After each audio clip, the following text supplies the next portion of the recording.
Somewhere beneath the headlines of modern shipping, beneath the cruise brochures and the sleek white superliners that ferry tourists across the Caribbean today, there exists a ghost.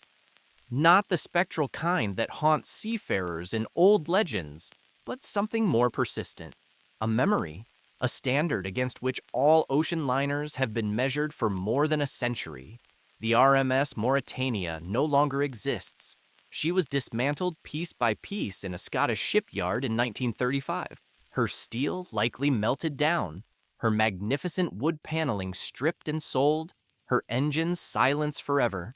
Yet her presence lingers in ways that few ships have ever achieved. She held the Blue Riband, the unofficial trophy for the fastest Atlantic crossing, for 22 years. 22 years in an era of relentless technological advancement. 22 years when every major shipbuilder in the world was trying to beat her, and they couldn't.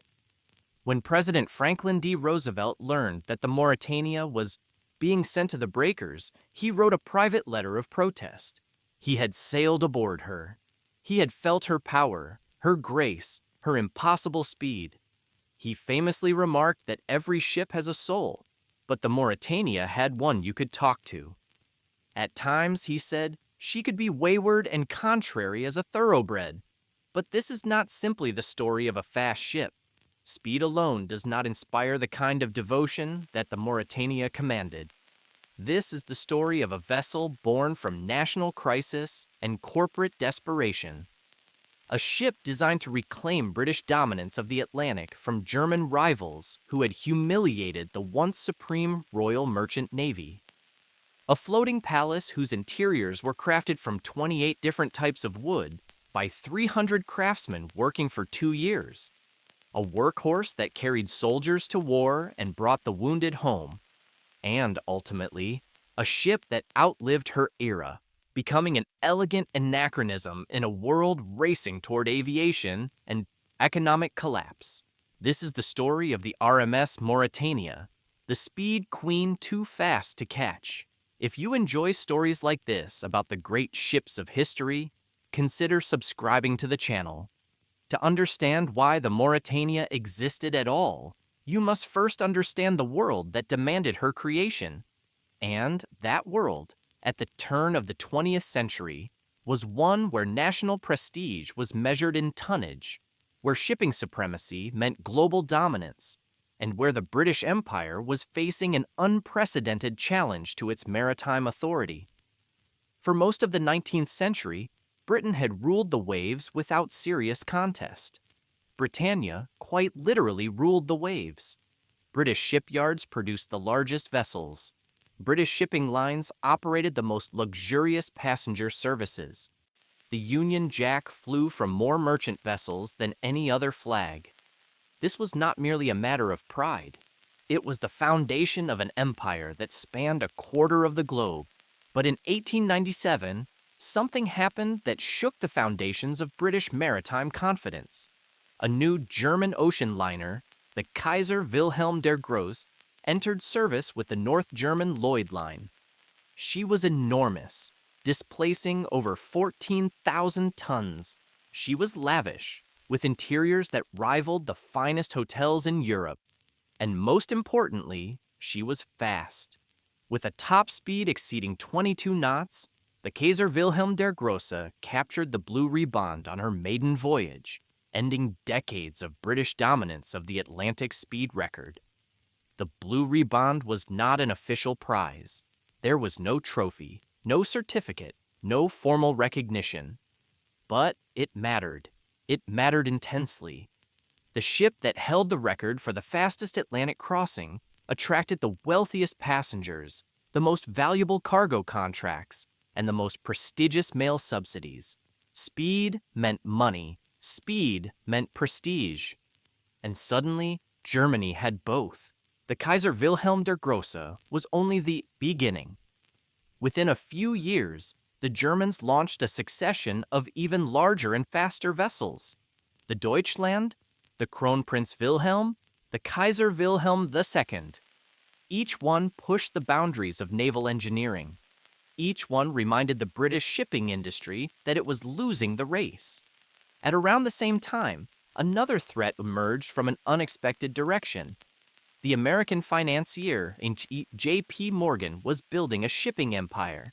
His International Mercantile Marine Company had been systematically acquiring Atlantic shipping lines, bringing them under American control.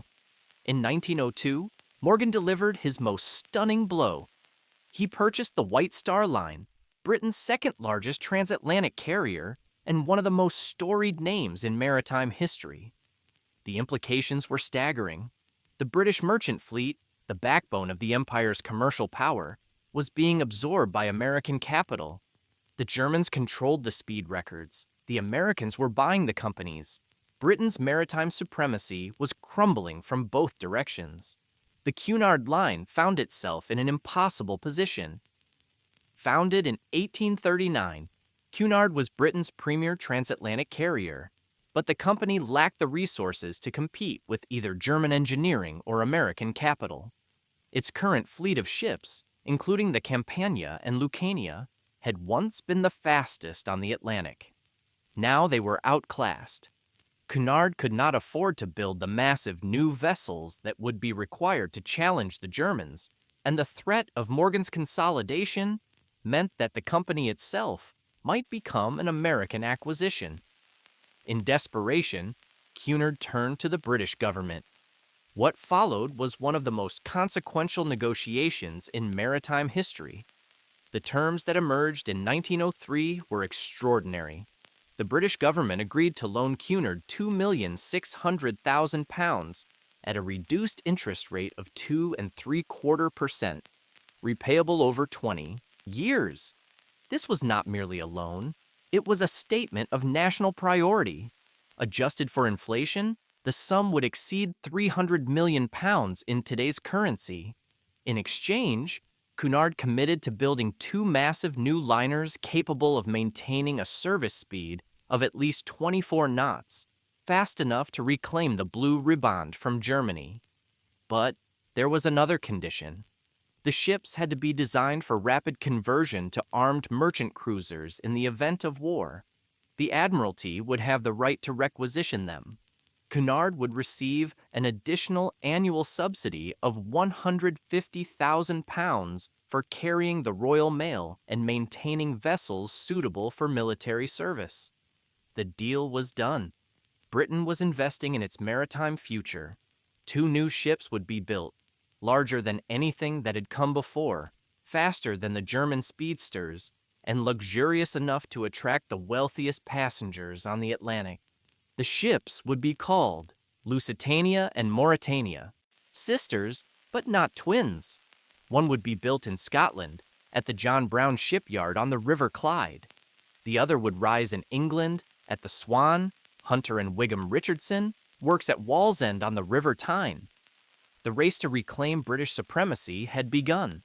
The man responsible for designing the Mauretania was Leonard Pescott, Cunard's naval architect.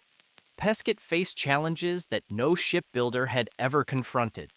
The specifications demanded by the government loan were unprecedented. A service speed of 24 knots was far beyond anything achieved by vessels of this size. The engineering required would push the boundaries of what was physically possible. Pescott's original design, drawn up in 1902, showed a ship with 3 funnels powered by traditional reciprocating engines. This was the proven technology of the era, the same type of machinery that had powered generations of Atlantic liners. But early calculations revealed a problem. Reciprocating engines powerful enough to achieve 24 knots would be enormous. They would consume impossible quantities of coal. They would vibrate so severely that the ship would be uninhabitable. The solution came from an unlikely source. Charles Parsons had invented the steam turbine in 1884, but his revolutionary technology had been used primarily in naval vessels and smaller craft. No one had ever attempted to install turbines in a ship the size that Cunard was proposing. The risks were substantial. Turbine technology was still evolving. A failure at sea would be catastrophic, but the potential rewards were equally significant. Turbines were more efficient than reciprocating engines. They produced smoother power delivery with less vibration. They were more reliable over long voyages. And critically, they could generate the horsepower needed to push a 30,000-ton ship through the water at speeds that would have been unimaginable a decade earlier. Cunard made the decision. The new liners would be powered by Parsons steam turbines. It was the largest application of turbine technology ever attempted in a civilian vessel. The risk was enormous, but the potential payoff was precisely what Britain needed. With the switch to turbines came changes to the ship's appearance. Pescott added a fourth funnel to the design, partly for aesthetic reasons and partly to handle the increased boiler capacity. The silhouette that emerged was striking.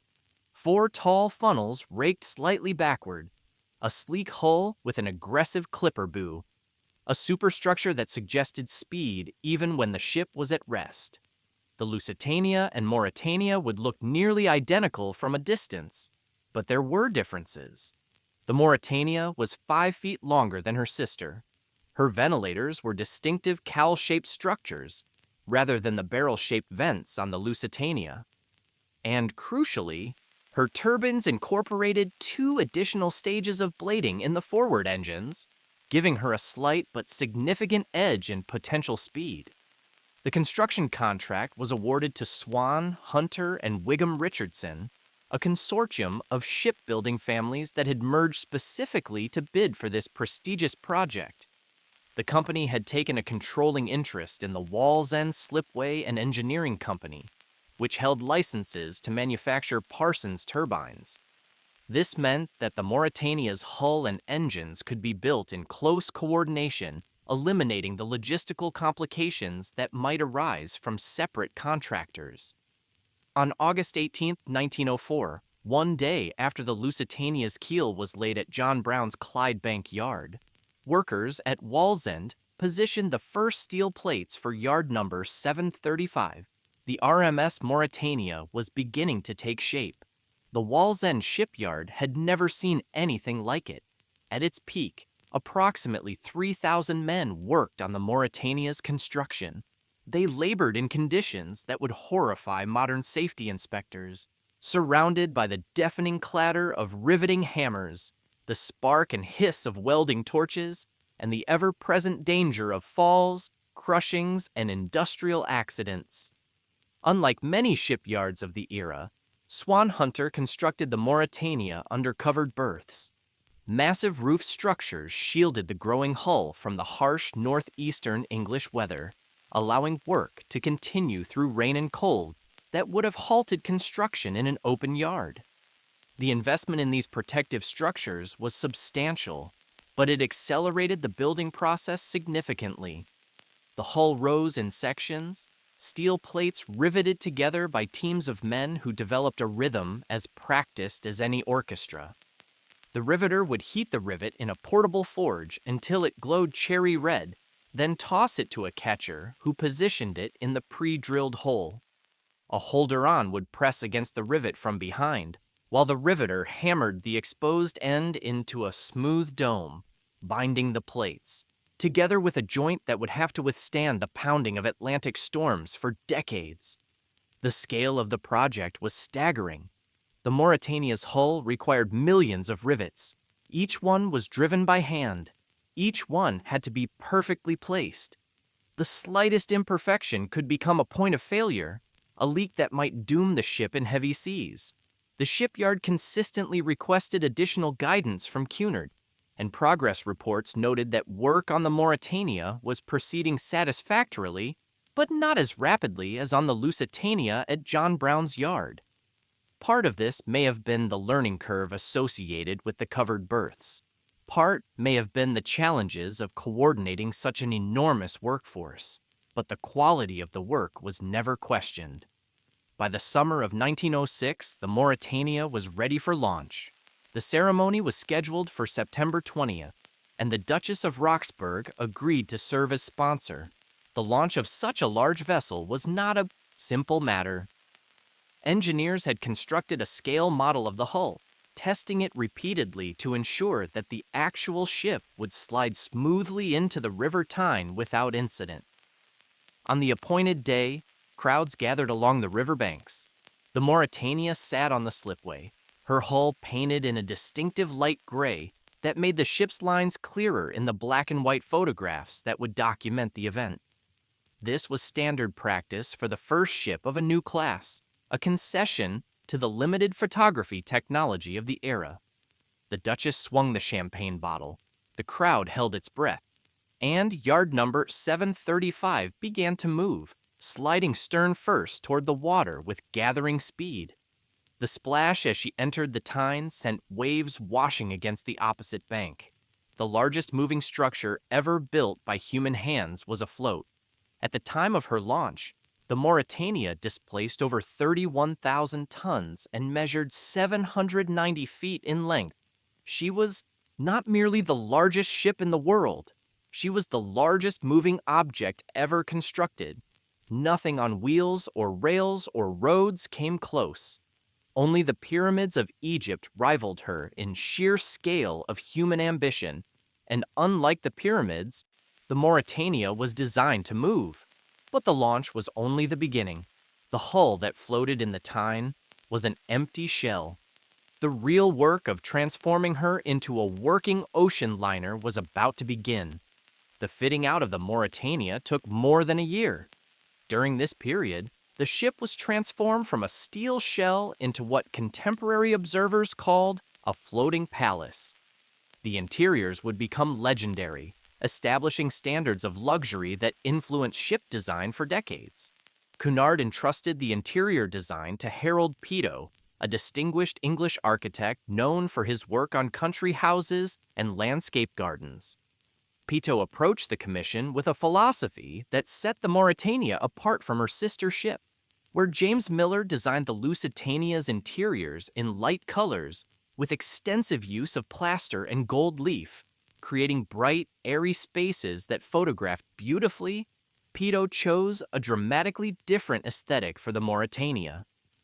Dark, rich woods dominated the Mauretania's public rooms. 28 different species were used throughout the ship, sourced from forests across the globe: African mahogany, Italian walnut, French oak, English sycamore. The variety was deliberate, creating distinct personalities for different spaces while maintaining an overall impression of warmth and substance. The woodwork alone required an army of craftsmen. 300 wood carvers labored for 2 years to complete the decorative paneling, carving intricate designs that transformed the ship's interiors into showcases of Edwardian craftsmanship. No two panels were exactly alike. Each room featured unique motifs appropriate to its function. The first-class dining saloon was perhaps the most impressive space aboard the ship. It spanned 2 full decks, rising from C deck to B deck, with a vast octagonal well in the center that created a sense of soaring space unusual in a vessel. The room was paneled in straw-colored oak carved in the French Renaissance style of Francis the Firker, with ornate columns and arched mirrors dividing the space into more intimate sections. But the crowning feature was the dome. Rising above the upper level, a massive plasterwork dome painted in white and gold dominated the space.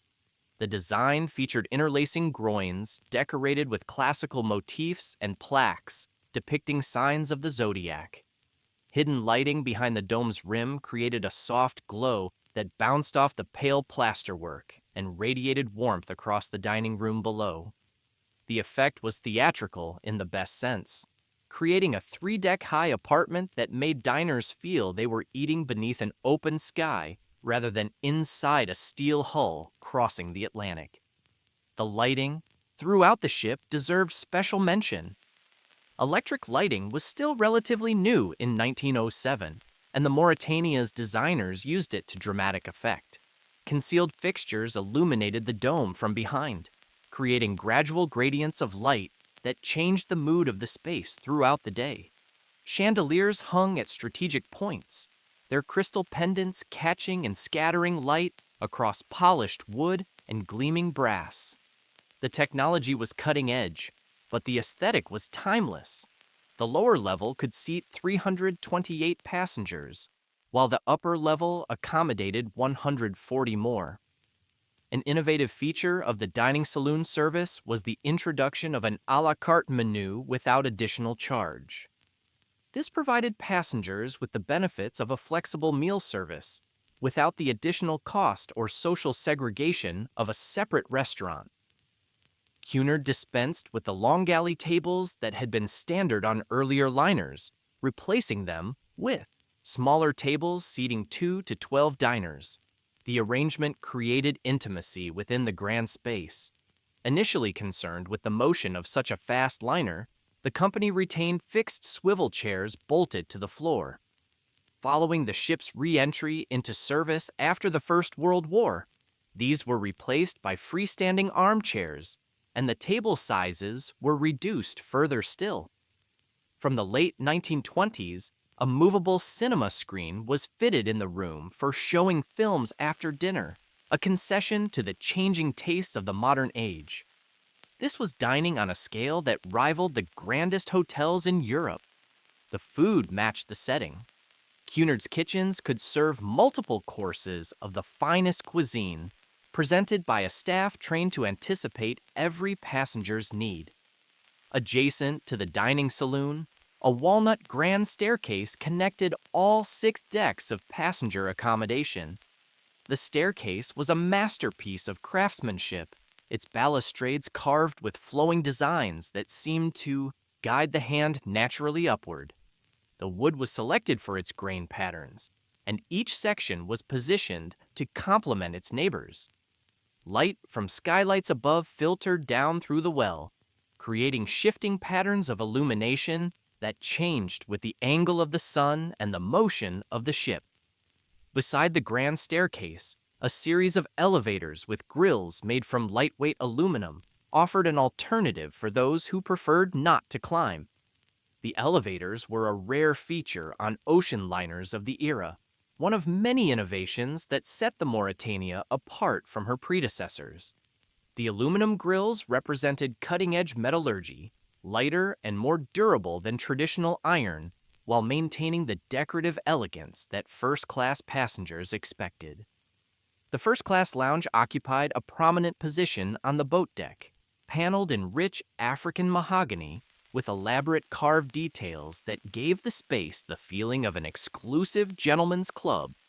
The mahogany was old growth, sourced from forests that had taken centuries to produce trees of such girth and quality. Each panel was carved with motifs that suggested wealth without ostentation, comfort without excess. The furniture was upholstered in fabrics selected to complement the wood tones, creating a harmonious whole that invited passengers to linger.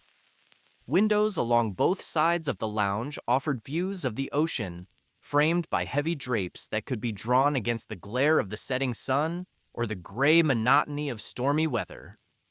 The room featured multiple seating arrangements, from intimate groups of armchairs around small tables to longer settees positioned for conversation among larger parties. A piano stood ready for evening entertainment, and card tables could be arranged for passengers who wished to play.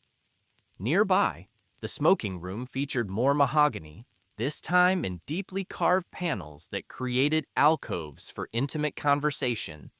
The room was designed as a masculine retreat, a space where gentlemen could enjoy cigars and brandy away from the company of ladies. The ventilation system was specially engineered to handle tobacco smoke, drawing it upward and away so that the air remained tolerable even when the room was full. In the center of the room stood an octagonal table of exceptional craftsmanship, fitted with ashtrays and surfaces for cards and dominoes. The table was a masterpiece of the cabinet maker's art, its 8 sides joined with invisible precision, its surface polished to a mirror finish that reflected the faces of the players gathered around it. The legs were carved with nautical motifs, a subtle reminder that this club-like space existed aboard a ship rather than in some London establishment. Comfortable leather armchairs surrounded the central table and lined the alcoves along the walls. Side tables held decanters of spirits and boxes of cigars. The bar at one end of the room could provide anything a passenger might desire, from the finest cognacs to exotic cocktails. The stewards who worked the smoking room were trained to remember preferences so that a regular passenger might receive his customary drink without having to ask. The first-class library offered a different atmosphere entirely. Here, Pito selected gray-stained sycamore paneling that created a lighter, more modern feel. The silvery wood caught the light differently than the darker woods elsewhere on the ship, giving the space an almost ethereal quality that seemed appropriate for a room devoted to reading and contemplation. The walls featured gilt-grilled bookcases filled with volumes for passengers' entertainment. The selection included recent novels, collections of poetry, scientific works, and travel narratives. The books were selected by Cunard's shore staff and rotated periodically to ensure variety. Many passengers discovered new authors during their crossings, finding in the library's quiet corners the opportunity for reflection that their busy lives on land rarely permitted. Comfortable chairs and writing desks provided spaces for correspondence and reflection. The writing desks were fitted with inkwells and blotters, stationery embossed with the Cunard crest, and brass fittings that gave even functional items an air of quality. A passenger sitting at one of these desks, composing a letter to a friend or business associate, might look up through the windows at the endless Atlantic and feel connected to both the world he had left and the world toward which he was traveling. One of the most innovative spaces was the Veranda Cafe, positioned on the boat deck where passengers could take refreshments in a weather-protected environment while still enjoying views of the sea.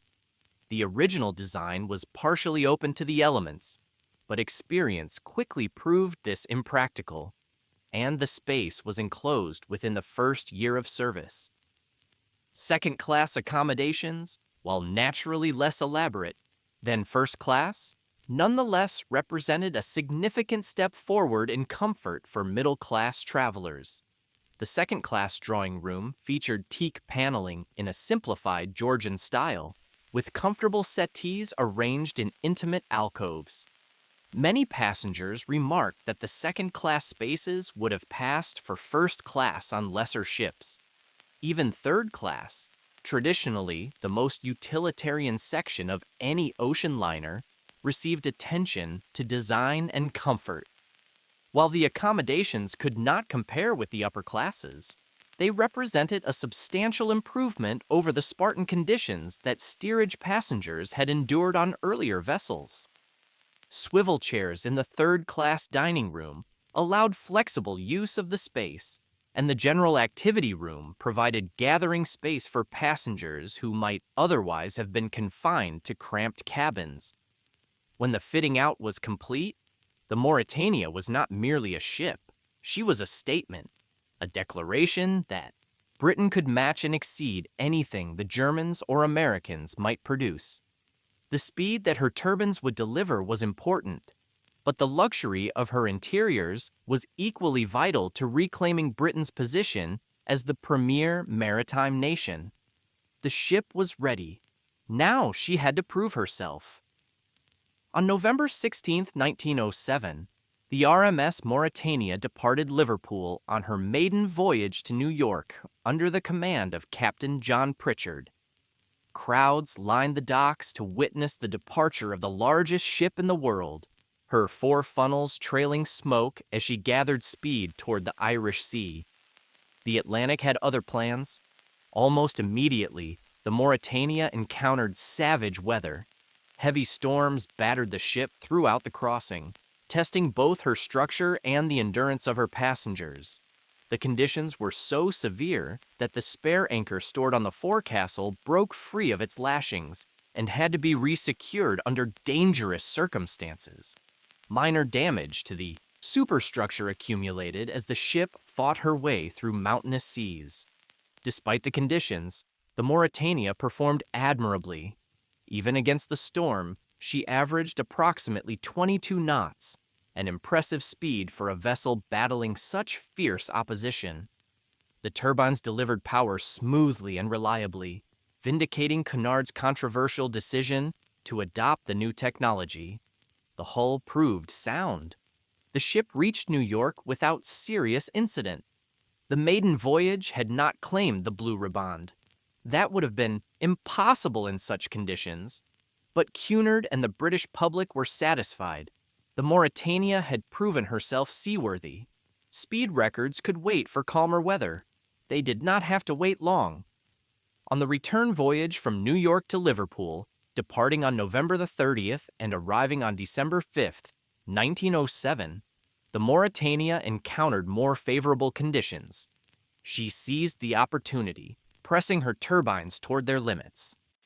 When the crossing was complete, the ship had averaged 23.69 knots, capturing the eastbound Blue Riband from the German competition. Britain had reclaimed the Atlantic speed record for the first time in a decade.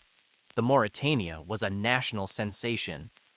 Over the following 2 years, the Mauretania and her sister Lusitania engaged in a friendly rivalry for supremacy. The Lusitania had entered service 2 months earlier and had already established herself as a record breaker.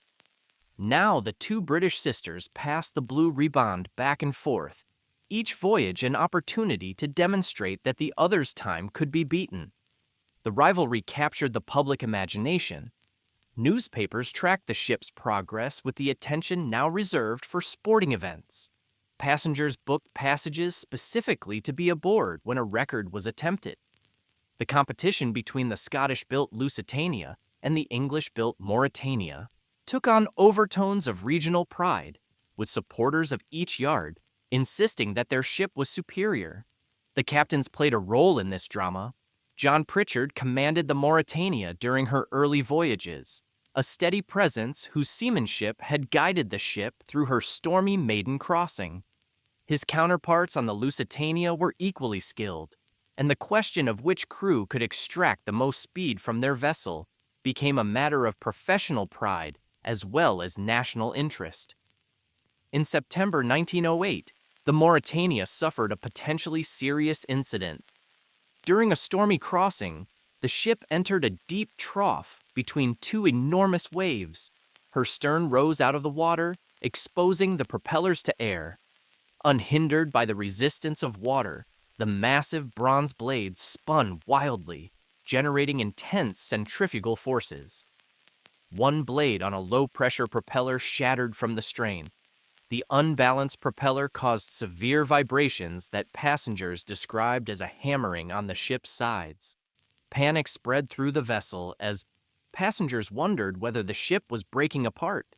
The vibrations were felt from stem to stern, and the noise was terrifying. But the crew responded swiftly. The engines were stopped, the damaged propeller disabled, and the crossing continued on 3 screws without further incident. The episode demonstrated both the risks of pushing technology to its limits and the Mauretania's fundamental soundness. A lesser ship might have been crippled by such an event. The Mauretania sailed on, reaching port safely and proving that she could absorb punishment that would have defeated weaker vessels. Cunard saw an opportunity in the mishap. When the Mauretania returned to the shipyard for repairs, the company ordered all 4 propellers replaced with new 4-bladed designs instead of the original 3-bladed configuration. The engineers had learned from the failure, understanding that 4 blades distributed the forces more evenly and reduced the risk of catastrophic failure.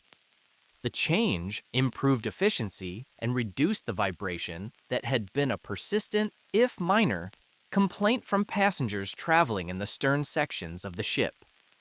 In September 1909, the improved Mauretania captured the westbound Blue Riband with a crossing that averaged 26.06 knots. It was a record that would stand for more than 2 decades. No ship in the world could match her.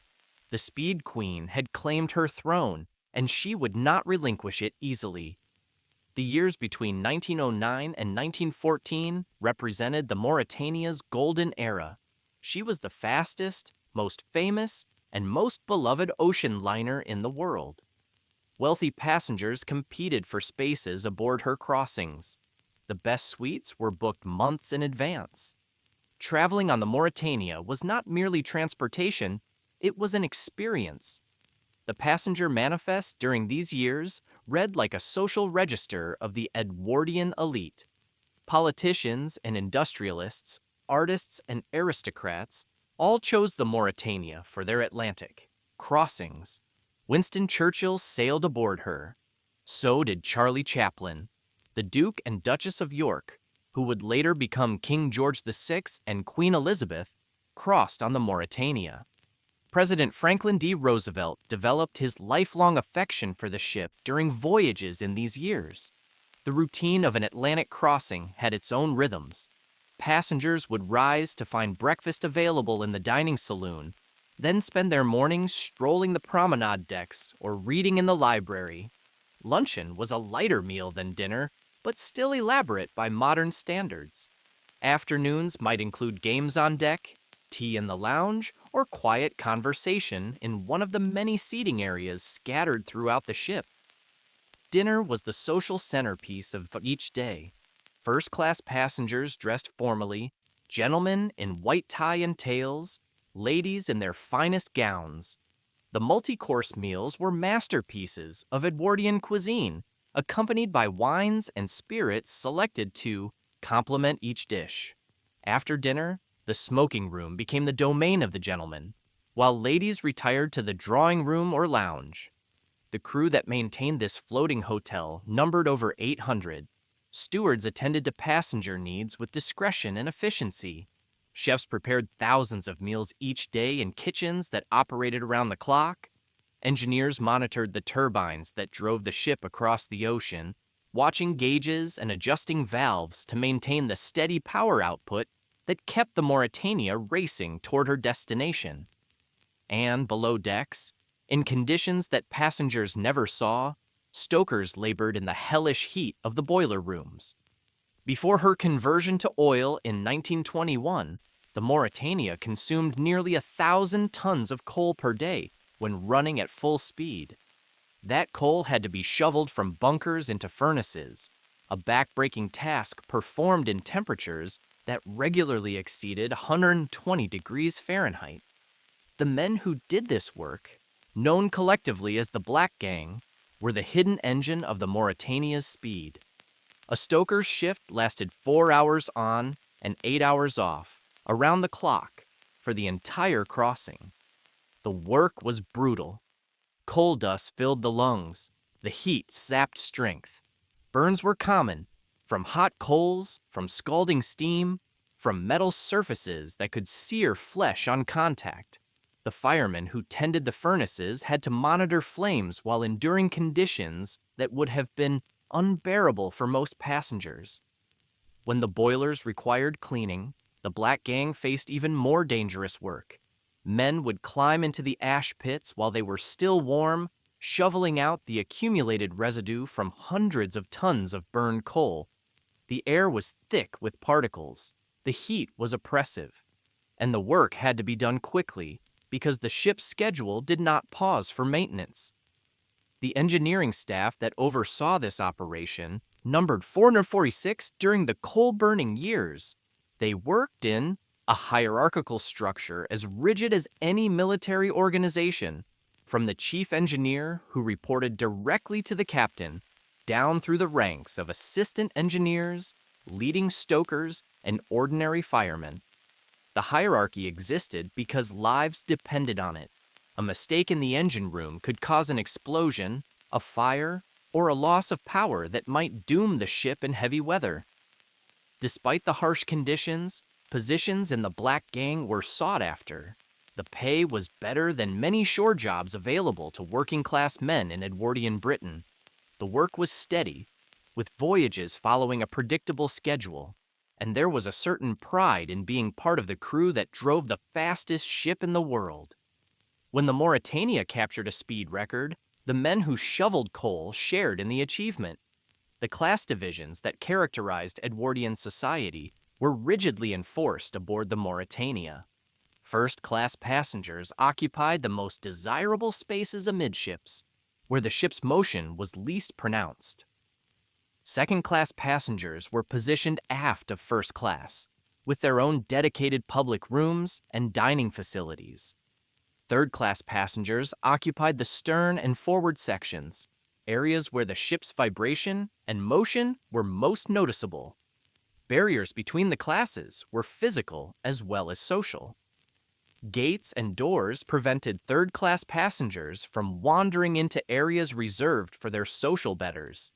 The separation was considered essential to maintaining the atmosphere that wealthy passengers expected. A crossing on the Mauretania was supposed to feel like a continuation of the privileged life that first-class passengers enjoyed on land. In July 1913, the Mauretania achieved a distinction that few merchant vessels ever receive.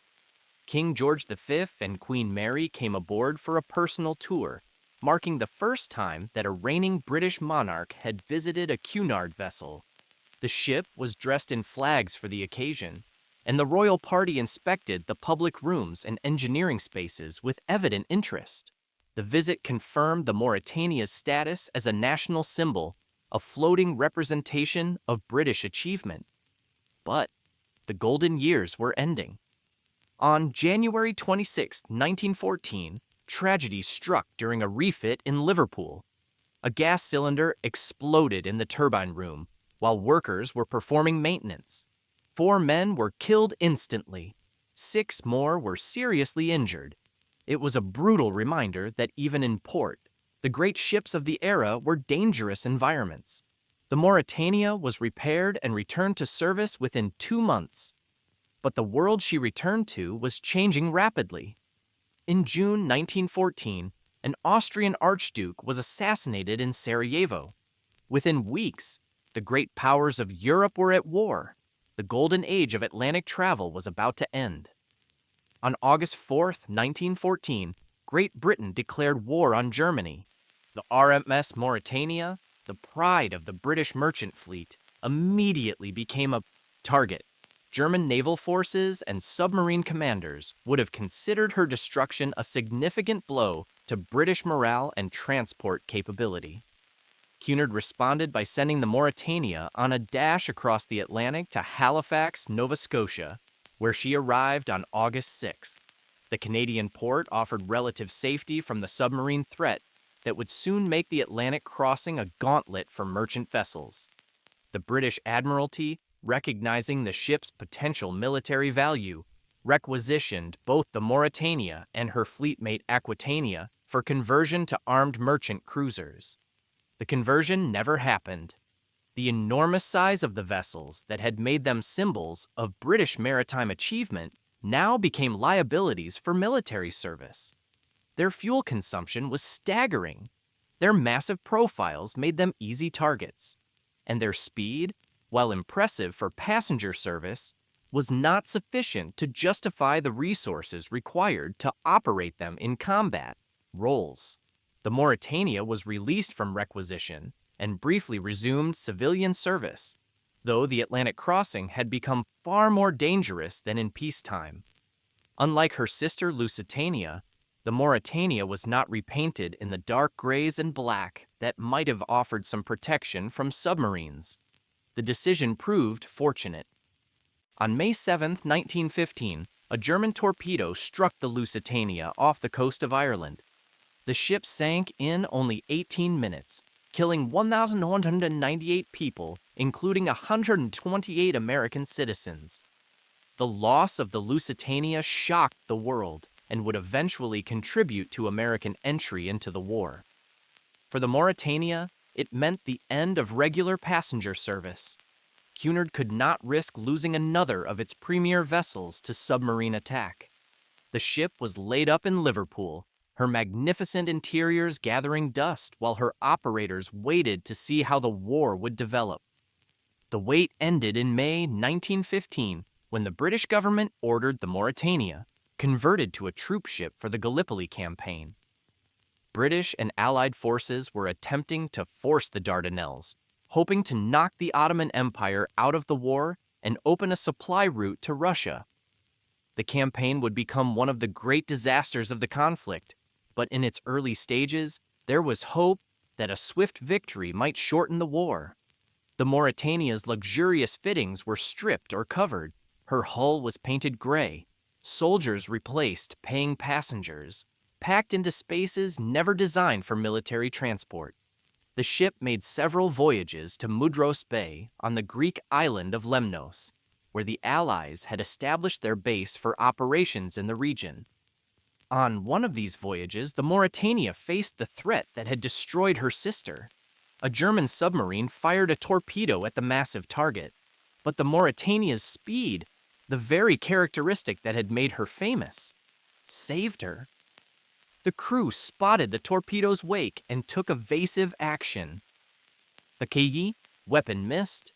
The ship that could not be caught by any commercial rival proved equally elusive to German weapons. As the Gallipoli campaign ground into stalemate and then disaster, the Allied casualties mounted to horrific levels. The beaches where the troops had landed became killing grounds, and the makeshift hospitals in the eastern Mediterranean were overwhelmed with wounded men. The Mauretania was converted again, this time to a hospital ship. Her gray paint disappeared beneath coats of white, marked with large red crosses to indicate protected status under international law. The transformation of a luxury liner into a floating hospital was a study in contrasts. The beautiful public rooms became wards, their carved paneling now witness to suffering rather than celebration. The dining saloon that had hosted elegant dinner parties now held rows of cots for wounded soldiers. The corridors where ladies had walked in their finest gowns now echoed with the sounds of medical carts and the moans of the injured. The ship was fitted to transport 2,000 patients at a time, requiring a complete reorganization of her interior spaces. Operating theaters were established where passengers had once played cards. Pharmacies replaced smoking rooms. The stewards who had served champagne to wealthy travelers now assisted doctors and nurses in caring for men who had been shot, burned, or broken by the industrialized warfare of the 20th century. She left Liverpool on October 21, 1915, to assist with the evacuation of Gallipoli. The voyage took her to ports in the eastern Mediterranean, where the wounded were loaded aboard in numbers that would have seemed unthinkable in peacetime. The medical staff worked in shifts, treating everything from bullet wounds to dysentery to the psychological trauma that would later be called shell shock. The work was grim but essential.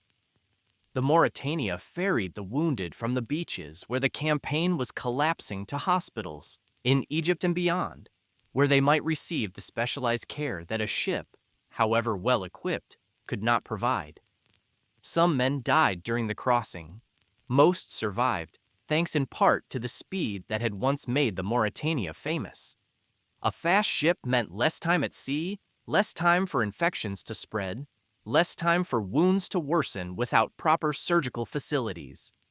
The work continued until January 25, 1916, when the Mauretania completed her last voyage as a hospital ship.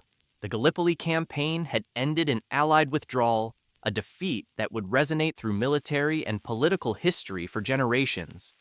The Mauretania had not won the war, but she had saved lives. How many exactly would never be known. The records were incomplete, the chaos of war obscuring the individual stories of survival. But her war service was not finished. In late 1916, the Canadian government requisitioned the vessel to carry Canadian troops from Halifax to Liverpool. The Mauretania resumed her familiar Atlantic route, though now her passengers wore uniforms instead of evening dress, and her cargo was human lives destined for the trenches of France. She was laid up on the Clyde through 1917, then called back to service in March 1918 when American troops began arriving in Europe in large numbers. Under the command of Captain Arthur Rostron, the man who had commanded the Carpathia during the Titanic rescue, the Mauretania carried more than 30,000 American soldiers to France before the armistice on November 11, 1918. 2 days later, the Mauretania embarked the first American soldiers to return home after the war's end. It was a fitting assignment for a ship that had served so many roles in the conflict. The Speed Queen had become a workhorse, and she had earned her keep. The war had changed everything. The world that the Mauretania returned to in 1919 was fundamentally different from the world she had left in 1914. Empires had collapsed. Millions had died. The social certainties of the Edwardian era had been swept away in the carnage of industrial warfare. The ship herself had changed as well. Years of hard service had taken their toll. The Mauretania needed extensive refitting before she could resume passenger operations. But Cunard's commercial schedule was so demanding that a proper overhaul had to wait. The Mauretania returned to Atlantic service on September 21, 1919, operating from Southampton rather than Liverpool, her pre-war home port. She was showing her age. The turbines that had once set speed records now struggled to maintain their original performance. The coal-fired boilers that had driven her across the ocean consumed vast quantities of fuel and required an army of stokers to tend. The world was changing, and the Mauretania needed to change with it. The opportunity came in 1921, when a fire broke out on E-deck. The damage was not catastrophic, but it provided the excuse that Cunard needed to finally give the ship the overhaul she required. The Mauretania returned to the Tyne, to the very shipyard where she had been built, for the most comprehensive refit of her career. The most significant change was the conversion from coal to oil firing. The technology had advanced substantially since the Mauretania's launch, and oil offered numerous advantages. It was cleaner, easier to handle, and more efficient. The conversion eliminated hundreds of jobs, reducing the engineering staff from 446 to 175, but it also eliminated the back-breaking labor of stoking coal furnaces in tropical heat. The change transformed life in the engine room. No longer did men need to shovel coal in shifts that left them exhausted and blackened with dust. The oil-fired boilers could be controlled with valves and gauges, requiring skill but not the brutal physical labor of the coal era. The bunkers that had once held mountains of fuel now contained liquid that flowed through pipes. The ash pits that had required dangerous cleaning were eliminated entirely. For the ship's performance, the conversion offered significant benefits. Oil burned more efficiently than coal, producing more energy per ton. This meant that the Mauretania could carry less fuel for the same crossing, freeing space for cargo or passengers. It also meant that she could complete a full round trip from Southampton to New York and back without having to refuel, whereas the coal-burning configuration had required bunkering at intermediate ports. The conversion also changed the ship's character in subtle ways. Without the coal dust that had infiltrated every space, the interiors remained cleaner. The air in the passenger areas improved. Even the external appearance benefited, as the smoke from the funnels became lighter and less dense. The Mauretania emerged, from her refit looking fresher than she had in years. The refit also addressed the persistent vibration problems that had plagued the ship since her construction. Additional strengthening was added to the stern sections, where the forces from the propellers had caused movement that passengers could feel. The propellers themselves were refined further, their angles and blade shapes optimized based on years of operational experience. When the Mauretania returned to service in March 1922, she ran more smoothly than at any point in her career, but not faster. Cunard noticed that despite the improvements, the Mauretania was struggling to match her pre-war speeds. The turbines that had once been revolutionary were now simply old. 23 years of continuous operation had taken their toll on bearings and blades. The ship remained popular with passengers, but she was no longer the fastest thing on the Atlantic. In 1923, another major overhaul began in Southampton, this time focused on the turbines themselves. The engines were completely dismantled for inspection and repair. But halfway through the work, the shipyard workers went on strike. Cunard, unwilling to wait for labor negotiations to conclude, had the Mauretania towed to Cherbourg, France, where the work was completed at another yard. She returned to service in May 1924, and the results were immediately apparent. On a crossing from Ambrose Lighthouse to Cherbourg in August 1924, the Mauretania averaged 26.25 knots, the fastest crossing of her entire career. At 22 years old, the ship had never been faster. The rest of the 1920s represented a final flowering of the Mauretania's legend. She remained the Blue Riband holder, unchallenged by any vessel in the world. A 1928 interior refit modernized her passenger spaces while preserving the essential character that had made her famous. New furniture, updated fabrics, and modern amenities brought the ship into the contemporary era without sacrificing the warmth and elegance that passengers expected. Winston Churchill crossed on the Mauretania during these years. So did countless other notables of the post-war era. The ship had become an institution, a living link to the confident certainties of the pre-war world. Traveling aboard her was a statement of values as much as a mode of transportation.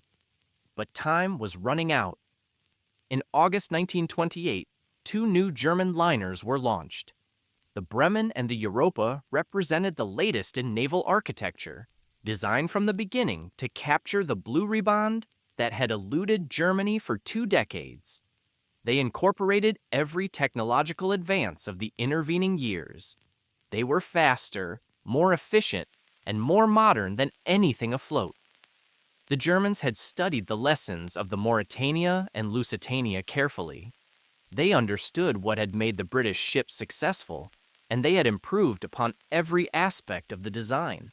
The new German turbines were geared rather than direct drive, eliminating the inefficiencies that had limited the British ships. The hull forms were more hydrodynamic, refined through extensive tank testing. The propellers were designed using mathematical models that had not existed when the Mauretania was built. In July 1929, the Bremen captured the Blue Riband with a crossing that averaged 28 knots. The margin was substantial, nearly 2 knots faster than the Mauretania's best time. After 22 years of British dominance, the speed record had returned to Germany. Cunard was not ready to surrender without a fight. On August 27, 1929, the company gave the Mauretania permission for one final attempt to recapture the record. The old ship gave everything she had. Her turbines were pushed to limits that would have seemed reckless in peacetime. Passengers reported that the vibration in the stern sections was more severe than they had ever experienced. The entire vessel seemed to hum with the effort of generating maximum power. The engineering staff monitored every gauge, adjusted every valve, squeezed every possible revolution from the aging machinery. The coal had been replaced by oil, but the fundamental physics remained the same. Power into the turbines, power to the shafts, power to the propellers that drove the ship through the water. It was a race against time as much as against the Bremen, because every year that passed made the Mauretania's equipment more obsolete. The passengers aboard understood the significance of the attempt. Some had sailed specifically to be present when the old champion made her final bid for glory. They gathered on deck, watching the wake streaming behind the ship, feeling the vibration that told them the engines were giving their all. When the ship finally slowed, they waited anxiously for the calculations that would reveal whether the attempt had succeeded. It was not enough. The Mauretania beat all her own previous records. Her average speed on the crossing exceeded anything she had achieved in her 22-year career. The old ship had never been faster, but she could not match the Bremen's time. The German liner represented a new generation of ocean liners. The 23-year-old British ship, despite her magnificent heart, simply could not compete with vessels designed 2 decades later. The margin was small, agonizingly small. A few tenths of a knot separated the Mauretania from her rival. Had she been built with geared turbines? Had her hull form been slightly more refined? Had her propellers been designed with the techniques available to the Bremen's builders, she might have won. But she had been built in 1906, with the technology of 1906, and no amount of courage or determination could overcome that fundamental limitation. The Speed Queen had lost her crown, but her story was not quite over. The Great Depression that began in 1929 devastated the shipping industry. Transatlantic passenger traffic collapsed as the wealthy travelers, who had filled the Mauretania's first-class suites, found their fortunes diminished or destroyed. The shipping lanes that had once bustled with competition became eerily quiet. For the Mauretania, the economic crisis coincided with the loss of the speed record to create an existential threat. She was no longer the fastest, she was no longer profitable, and she was no longer young. In 1930, Cunard made a decision that would have seemed unthinkable a decade earlier. The Mauretania, the ship that had symbolized British maritime supremacy, was painted white and converted for cruising. The black hull and red funnels that had been her signature appearance gave way to tropical white, the livery of pleasure vessels rather than Atlantic racers. The White Ghost, as she came to be known, spent the next several years carrying passengers to warmer destinations. She cruised the Mediterranean, the Caribbean, the West Indies. The speed that had once been her defining characteristic was no longer relevant. Cruise passengers wanted leisurely voyages, not record-breaking dashes across the ocean. In some ways, the cruising years represented a gentler end than might have been expected for such a celebrated vessel. The Mauretania's magnificent interiors remained largely intact, though modified for tropical service. Passengers could still experience the grandeur of the first-class dining saloon, still walk the teak decks that had been trodden by royalty and presidents. The ship was aging, but she remained elegant. But the end was approaching. In 1934, Cunard merged with the struggling White Star Line to form Cunard White Star Limited. The new company inherited a fleet far larger than the diminished passenger trade could support. Decisions had to be made about which vessels would survive and which would be retired. The Mauretania's fate was sealed by mathematics. She was 27 years old. Her maintenance costs were substantial. Her fuel efficiency was poor by contemporary standards. And most importantly, the new Queen Mary was under construction, representing the future of British transatlantic travel. There was no room in the merged fleet for a vessel whose best days were behind her. On September 26, 1934, the Mauretania completed her final commercial crossing from New York to Southampton, averaging 24 knots, precisely the speed that had been specified in her construction contract 27 years earlier. It was as if she wanted to prove that she could still meet the standard that had created her, even at the end. She was laid up at Southampton, her future uncertain. The possibility of preservation was discussed. President Roosevelt wrote his private letter protesting the decision to scrap her. Loyal passengers organized campaigns to save the ship. But the economics were unforgiving. No museum could afford to maintain her. No government was willing to fund her preservation. The world was struggling through the depths of the Depression, and sentiment could not compete with arithmetic. In May 1935, an auction was held at Southampton docks. The Mauretania's fittings and furnishings, the pieces that had taken years to create and decades to appreciate, were sold to the highest bidders. Some items went to collectors who treasured the connection to maritime history. Others went to dealers who would disperse them across the world. The octagonal table from the smoking room, the carved panels from the first-class lounge, the gilt-grilled bookcases from the library, all found new homes. Some of these pieces survive today. The mahogany paneling from the first-class lounge was installed in a bar in Bristol, where it remained for decades. The reading room, complete with its original chandeliers and bookcases, was purchased for installation at Pinewood Studios, where it served as a boardroom for generations. The second-class drawing room found its way to a house overlooking Poole Harbor. The Mauretania would never sail again, but fragments of her would endure.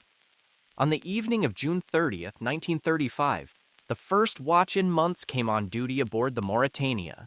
Steam was raised in her boilers for the final time. The great turbines that had propelled her across the Atlantic on countless voyages would make one more journey, but this time, the destination was not New York or Liverpool or Cherbourg. This time, she was sailing to her death. The ship departed Southampton's western dock on July 1st, 1935, beginning a 408-mile journey north to Rosyth, Scotland.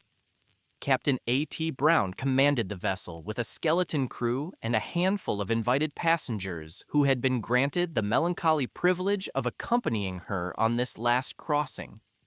Among them was a journalist named Walker, whose dispatches from aboard the ship would capture the emotional weight of the final voyage. One notable absence was Captain Sir Arthur Rostron, the hero of the Titanic rescue, who had later commanded the Mauretania with distinction. Rostron came to Southampton to see the ship off, but he refused to go aboard. He told reporters that he preferred to remember the Mauretania as she had been when he commanded her, not as the stripped and aging vessel that would sail to the breakers. It was the tribute of a man who understood that some memories are too precious to update. A large crowd gathered at the dock to witness the departure. As the Mauretania cast off and began to move, the crowd spontaneously began singing Auld Lang Syne, the traditional Scottish song of farewell. Passengers at the rails joined in, their voices carrying across the water as the ship gathered way and headed toward the open sea. Some in the crowd wept openly. This was not just a ship departing. It was an era ending. The journey north took 3 days, and it became a floating farewell.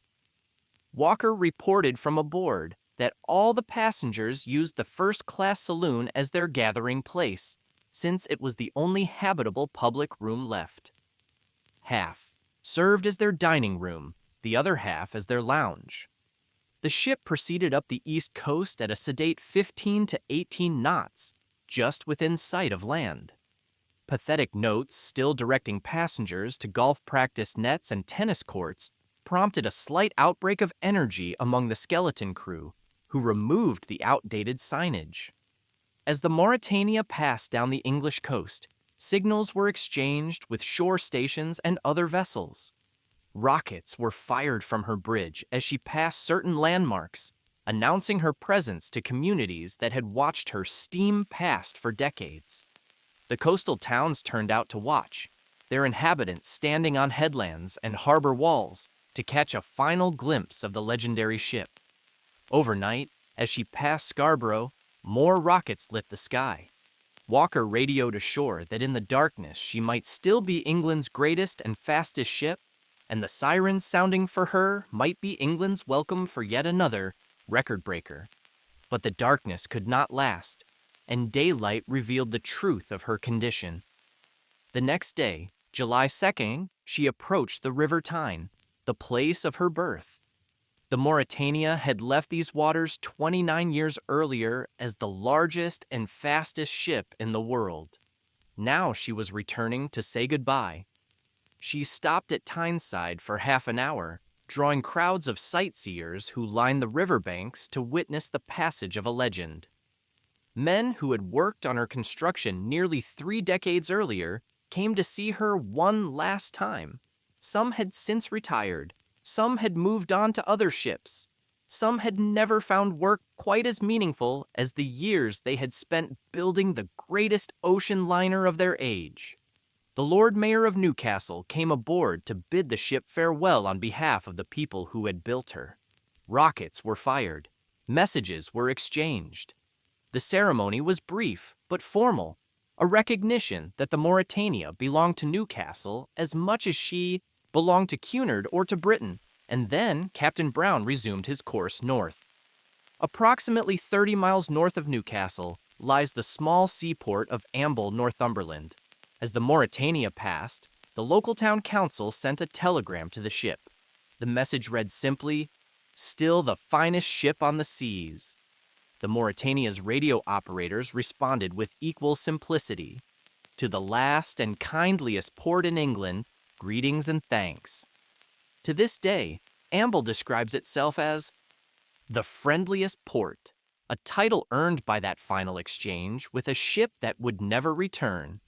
Signs at the town's entrance still bear this designation, a permanent memorial to a moment when a small seaport and a dying ship exchanged farewells. On the way to Rosyth, the Mauretania was hailed by a small, outward-bound tramp steamer. The signal sent was informal, but heartfelt. "Goodbye, old lady. It's a damn shame." The merchant sailors who crewed lesser vessels understood what the Mauretania had, represented, and they mourned her passing as though losing a member of their own family. Before she could reach Rosyth, the Mauretania's masts had to be cut down. The Forth Bridge, that other Victorian engineering marvel, spans the Firth of Forth at a height that would have struck the liner's masts. The reduction was done at sea, reducing the proud profile to something more humble.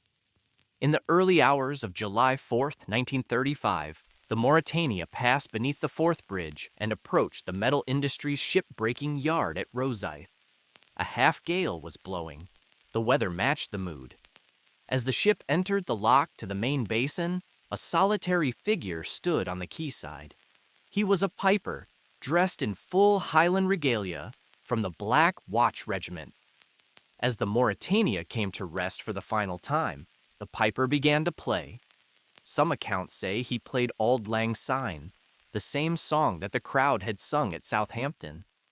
Others say he played Flowers of the Forest, the ancient Scottish lament composed for the Scots killed at the Battle of Flodden Field, traditionally played at funerals. Either way, the message was the same. The Mauretania's turbines were rung off for the last time. Crew members reported that as the engines stopped, the ship gave a final shudder, as if she knew what was coming. On July 7, a Sunday, the Mauretania was opened for public inspection. 20,000 people came to walk her decks one last time, to see the spaces where kings and presidents had dined, to touch the woodwork that craftsmen had carved a generation earlier. Metal Industries charged 1 shilling for adults and 6 pence for children, with the proceeds going to charity. The access had to be severely limited because souvenir hunters were breaking into cabins and removing fittings. Scrapping began shortly after the public inspection ended. The work proceeded quickly, as such work always does. Crews with cutting torches swarmed over the vessel, slicing through steel that had been riveted together nearly 3 decades earlier. The process was systematic and efficient, designed to extract maximum value from the materials. The funnels came down first, those 4 tall stacks that had been the Mauretania's signature profile for 28 years. Workers cut through the supporting structures and lifted the funnels away with cranes, laying them on the dock like fallen soldiers. Within a month, all 4 were gone, and the Mauretania looked nothing like the ship that had captured the imagination of the world. The superstructure followed, deck by deck, compartment by compartment. The interiors that passengers had not yet stripped or purchased were removed, cataloged, and sold. Brass fittings went to scrap dealers. Light fixtures were sold to hotels and restaurants. Door handles, cabin numbers, navigation equipment, anything that could be removed and resold was taken before the cutting torches reached that section of the ship. The hull was cut down almost to water level while the ship floated in the dry dock. Then she was beached at the tidal basin at Metal Industries, where the remaining structure was scrapped section by section. By the autumn of 1936, the Mauretania had been reduced to a steel hulk that bore no resemblance to the graceful liner that had once been the pride of Britain. The last plates were cut and removed by June 1936. The ship that had been the pride of Britain, the speed queen who could not be caught, the floating palace that had carried royalty and refugees, soldiers and socialites, was gone. She had sailed enough miles in her 28-year career to circle the globe 60 times. She had held the Blue Riband for 22 of those years. She had survived storms and submarines, fire and war. But she could not survive the economics of the Great Depression and the obsolescence that comes to all machines, no matter how magnificent. The steel that had formed her hull was recycled into new products. Some accounts, almost, certainly romanticized, suggested that her metal was destined to become weapons for the next war. Whether true or not, the idea captured something about the way eras end and new ones begin. The workers who dismantled the Mauretania were professionals doing a job. They had scrapped other ships and would scrap more. But some of them later spoke of a sense of melancholy that accompanied this particular commission. There was something about cutting apart a ship that had been so loved, so celebrated, so central to the national story, that made the work feel different from ordinary demolition. When the last piece of the Mauretania was removed from the tidal basin at Rosyth, there was nothing left to mark where she had been. No monument, no plaque, no permanent memorial. The shipbreaking yard moved on to other vessels. The waters of the Firth of Forth closed over the memory. Time erased the physical traces of her final resting place. The physical Mauretania is gone, but fragments survive. The ship's bell hangs in the reception of Lloyd's Register in London. Every year on Remembrance Day, staff observe 2 minutes of silence and lay a wreath at its base, honoring the ship and the servicemen and women she carried during 2 world wars. The mahogany paneling from her first-class lounge was installed in a bar in Bristol that operated under the name Mauretania Bar for decades. The neon sign created for the 1937 opening still advertises the ship's name, and her bow lettering was used above the entrance. The space has changed hands over the years, but the paneling that craftsmen carved over a century ago remains. The first-class reading room, complete with its original chandeliers and ornate gilt-grilled bookcases, was purchased for installation at Pinewood Studios, where it has served as the boardroom for generations of film industry executives. The color is no longer the shimmering silver sycamore of the original design. Time has altered it to an amber tone, but the space endures. The complete second-class drawing room was acquired for a private residence overlooking Poole Harbor. The original balustraded circular veranda still looks down upon the room where passengers once wrote letters and played cards while crossing the Atlantic. Other panels and fittings were dispersed more widely. Some were used to decorate cinemas and restaurants that have long since closed. Some are in private collections. Some have been lost to time and neglect. But enough survives that it is still possible to touch wood that was shaped for the Mauretania, to sit in spaces that once sailed the ocean. The model that President Roosevelt donated to the Smithsonian Institution remains on display in Washington. Originally with a black hull, it was repainted to show the white cruising paint scheme of the ship's final years. Other models survive in maritime museums around the world, including a large builder's model that once traveled aboard the Queen Elizabeth II. In a film, the Mauretania appears briefly in James Cameron's 1997 Titanic. When Rose DeWitt Bukater dismisses the Titanic by saying she doesn't see what all the fuss is about, that it doesn't look any bigger than the Mauretania, her snobbish fiancé accurately corrects her. The Titanic was over 100 feet longer, but the comparison itself is telling. In 1912, the Mauretania was still the standard against which all great ships were measured. A more recent tribute came in the television series 1923, where Spencer Dutton uses the Mauretania to return across the Atlantic, bearing a message that will bring him back to the Yellowstone Ranch. The ship appears briefly, but her presence connects the fictional drama to the real history of the era. Any honest accounting of the Mauretania must grapple with the conditions under which she was built and operated. The 3,000 men who constructed her at Wallsend worked in conditions that modern safety standards would never permit. The stokers, who fed her boilers during the coal-burning years, labored in temperatures that regularly exceeded 120 degrees Fahrenheit, shoveling fuel in shifts that left them exhausted and sometimes injured. The rigid class divisions aboard the ship reflected and reinforced the social hierarchies of the era.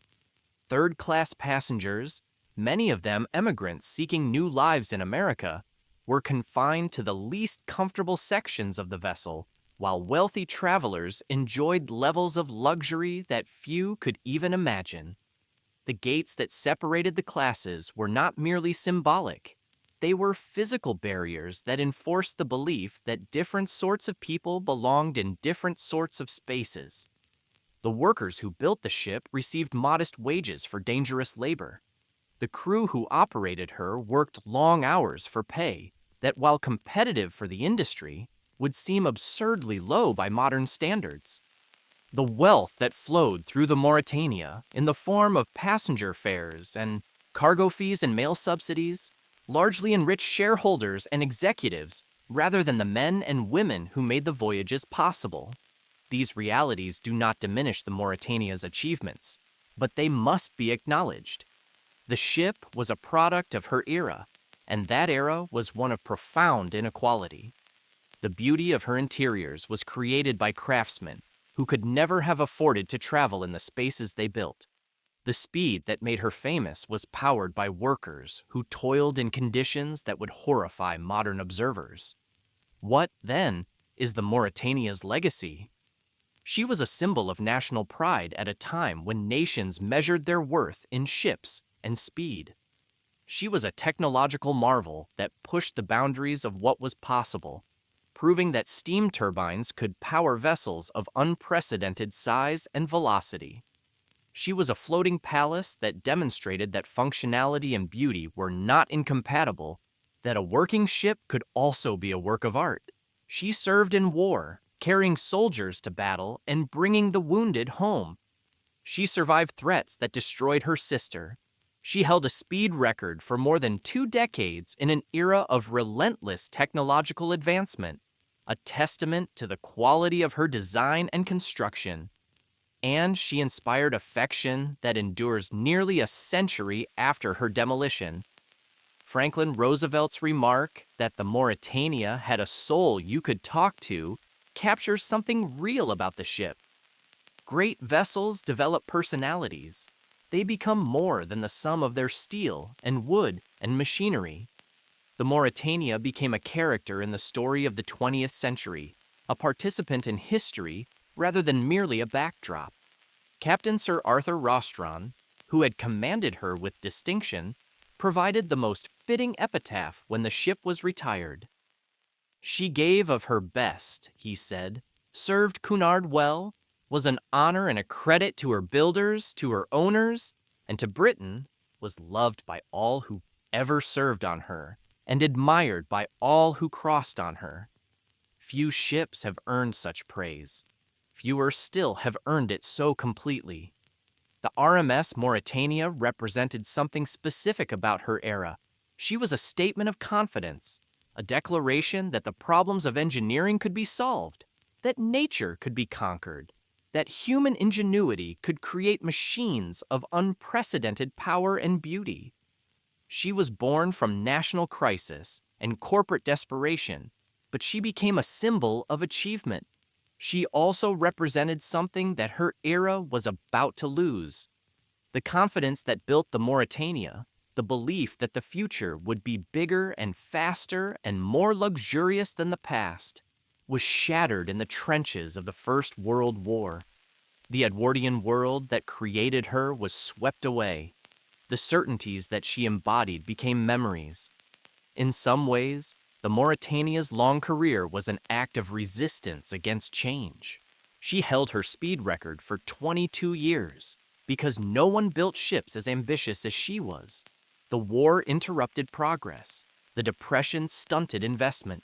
When new ships finally came, they were products of a different world, sleeker and more efficient, but lacking the ornate grandeur that had made the Mauretania a floating palace. The Speed Queen, too fast to catch, was eventually caught, not by a better ship, but by time itself. The world moved on.